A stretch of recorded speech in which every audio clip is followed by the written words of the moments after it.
नमस्ते। कथा श्रेणी में आप सबका स्वागत है। मैं विलास भोंडे। मेरी ये YouTube चैनल को आपने यदि सब्सक्राइब नहीं किया हो तो ज़रूर से कीजिए, और ये वीडियो अच्छा लगे तो उसको लाइक कीजिए और शेयर करिए। ज़्यादा से ज़्यादा लोगों तक ये अच्छी कथाएँ, कहानियाँ बच्चों तक पहुँचे तो मुझे अच्छा लगेगा। आज एक फिर से ऐसी ही देशभक्ति की कहानी लेके आया हूँ। जापान देश का नाम सुना है ना, जापान, उस देश की कहानी है। वहाँ पे एक छोटे से गांव में एक परिवार रहता था। माता पिता और उनके 3 बच्चे, ऐसे 5 लोग साथ में रहते थे। पिताजी जो थे वो खेती करते थे।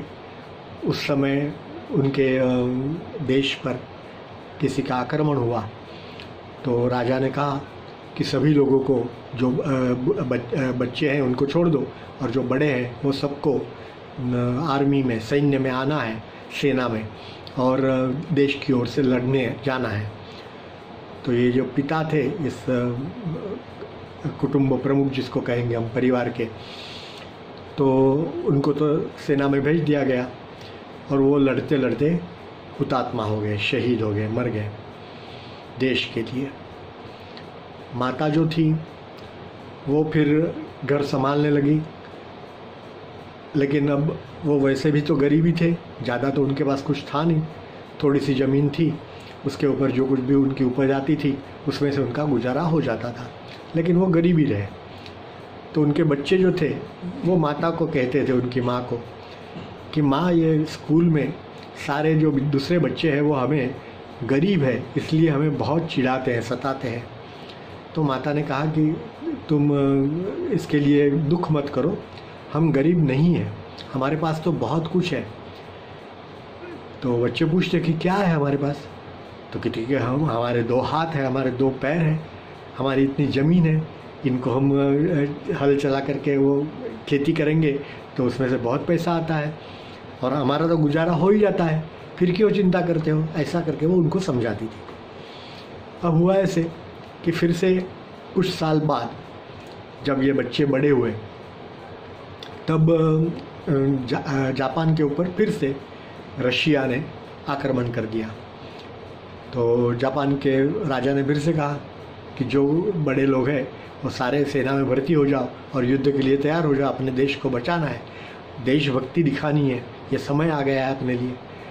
तो फिर से ये तीनों बच्चे जो है वो युद्ध के लिए सेना में भेज दिए गए, और दुर्भाग्य से तीनों फिर से हुतात्मा हो गए, शहीद हो गए, मर गए। बच्चों देश की ओर से लड़ते लड़ते मर गए।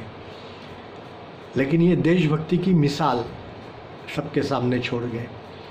उस समय एक बात और कहने की रहेगी कि हुआ ऐसा था कि जब देश को धन की ज़रूरत थी, जब आक्रमण हुआ तो पैसे चाहिए ना, सेना खड़ी करने के लिए राजा को पैसे चाहिए। तो राजा ने कहा था कि जिनके पास धन है वो राजकोष में जमा कर दे, जिससे इसका उपयोग करके हम अपनी सेना बनाएंगे और शस्त्र तैयार करेंगे, तलवारें तैयार करेंगे, भाले तैयार करेंगे और लड़ने जाएंगे। तो उस समय बच्चों को माता ने कहा था, माँ ने, कि देखो तुम्हारे पिताजी कह गए कि अपनी ज़मीन में पीछे की ओर, घर के पीछे की ओर ज़मीन के अंदर बहुत सारा धन उन्होंने उसमें गाड़ के रखा है। तो जब कभी भी देश के ऊपर कोई आपत्ति आती है तो उस धन का उपयोग करना है, बाकी मौज मजे अय्याशी करने के लिए वो धन नहीं निकालना है। तो इसलिए मैंने आपको अभी तक वो कहा नहीं था, तो अब वो धन निकालो और राजा के वहाँ देके आओ। तो ये तीनों लड़के जो थे वो धन देके आए, खुद गए सेना में, खुद मर गए। तो माँ बहुत दुखी हो रही थी, रो रही थी। तो आजू बाजू के लोग आए, उनको पूछा कि आप क्यों रो रही है इतनी? अब लड़के तो गए बराबर है, लेकिन देशभक्ति करके गए। तो माँ ने कहा कि नहीं, मैं इसलिए रो रही हूँ कि मेरे 3 बच्चे थे, वो चले गए। यदि चौथा होता तो मैं और एक को भेज सकती थी, वो मैं भेज नहीं पा रही हूँ, इसलिए मैं रो रही हूँ। देखा, ये देशभक्ति की मिसाल।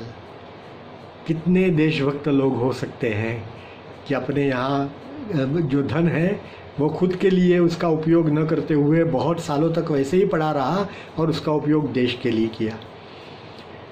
पिताजी खुद सेना में गए, शहीद हुए, बच्चों को फिर भी भेजा और वो भी शहीद हो गए।